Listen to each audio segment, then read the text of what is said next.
Welcome back to Top 5.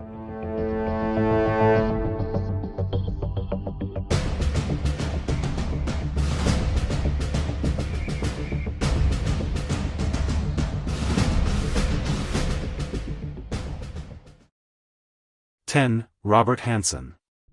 The Butcher Baker of Anchorage, Alaska, Robert Hansen kidnapped, tortured, and murdered at least 17 women between 1971 and 1983.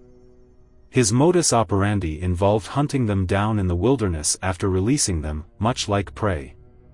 Hansen's ability to blend into society as an affable baker while leading a double life as a cold-blooded killer made him particularly menacing.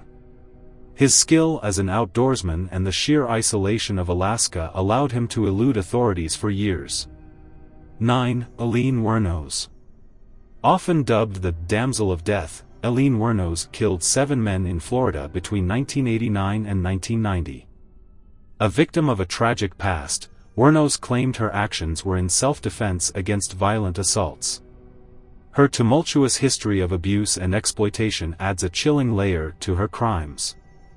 Wuornos's combination of vulnerability and violence made her more than just a killer. She became a symbol of society's neglect towards those trapped in brutal cycles of abuse. 8. Gary Ridgway. Known as the Green River Killer, Gary Ridgway murdered at least 49 women in Washington state over several decades, with some estimates suggesting the total number could exceed 70. Ridgway's methodical approach and the fact that he often targeted sex workers contributed to his ability to avoid detection for so long. Ridgway's manipulative nature and chilling confessions reveal a man who took pleasure in his brutality, showcasing a level of depravity that eclipses Bundy's allure. 7. Andrei Chikatilo. Chikatilo, a Soviet-era murderer, killed and mutilated at least 52 women and children in the 1970s and 1980s. Operating under the radar of oppressive state control, his horrific acts often stemmed from childhood trauma and deep-seated sexual dysfunction. His gruesome methods and the sheer brutality of his attacks made him not just a killer, but a monster who instilled fear across the USSR. 6. Pedro Alonso Lopez. Known as the Monster of the Andes, Lopez claimed to have killed over 300 young girls across Colombia, Ecuador, and Peru in the 1970s. His chilling approach to his crimes involved luring victims with promises of jobs, which turned deadly. Lopez's lack of remorse and the scale of his crimes highlight a danger that transcended even Bundy's sociopathic allure, as he preyed on the most vulnerable in a region struggling with poverty and instability. 5. Harold Shipman.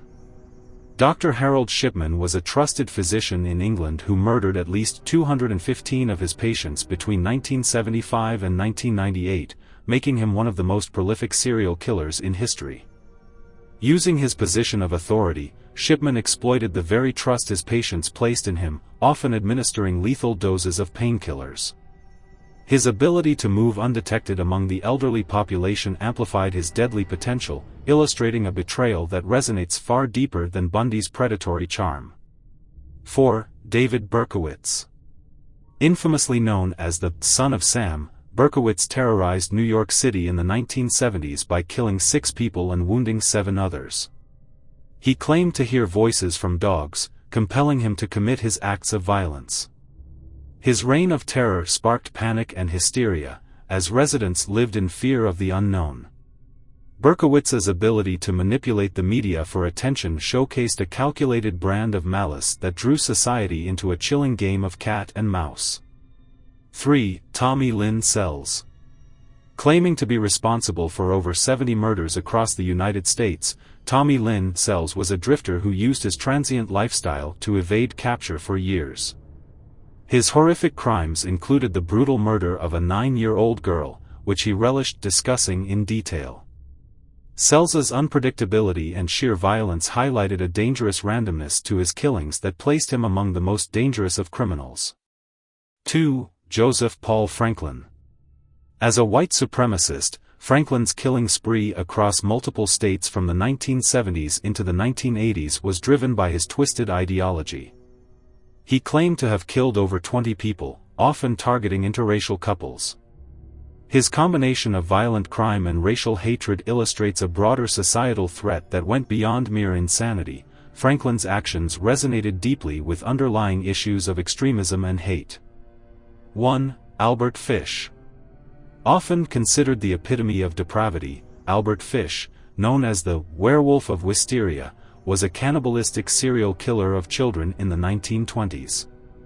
His gruesome acts of kidnapping, murder, and consumption shocked the nation. Fish's documentation of his crimes, filled with grotesque detail, revealed a sadistic side of human nature that was unfathomable. His ability to engage in such horror while maintaining a facade of normalcy makes him a profound reminder of the depths of human monstrosity, putting him light years ahead in danger compared to Bundy.